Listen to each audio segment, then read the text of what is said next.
कव्वा वो वाहिद परिंदा है जो अकाब को तंग कर सकता है।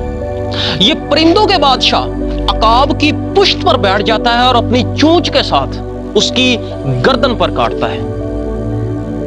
कव्वे से ज्यादा ताकतवर अकाब कव्वे का मुकाबला करने में अपनी ताकत और अपना वक्त जाया नहीं करता, बल्कि वो अपने पर खोलता है और आसमान की तरफ ऊंची उड़ान भरना शुरू कर देता है। सर याद रखें, अकाब की परवाज जितनी बुलंद होती जाती है, कव्वे की परवाज उतनी ही मुश्किल होती जाती है और बिलाखिर कव्वा ऑक्सीजन की कमी की वजह से नीचे गिर जाता है।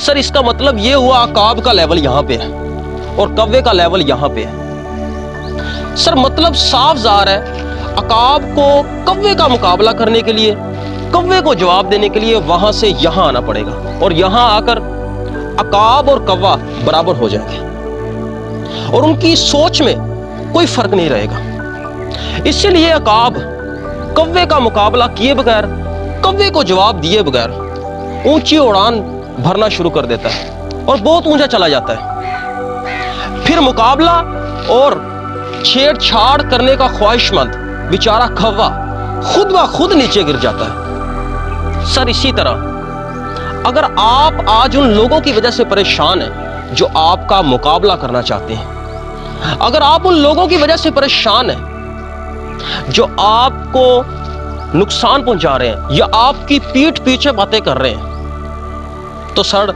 आप ऊंची उड़ान भरना शुरू कर दें, अपने पर खोल लीजिए। आपकी परवाज के सामने आसमान खुला हुआ है, अपनी परवाज को ऊंचा करते जाएं, अपनी परवाज को बुलंद और मजबूत करते जाएं और अकाब की तरह अपनी ताकत को मुस्बत कामों में सर्फ करें। अपनी परवाज की कुव्वत को जान लीजिए, यही कामयाबी का राज है।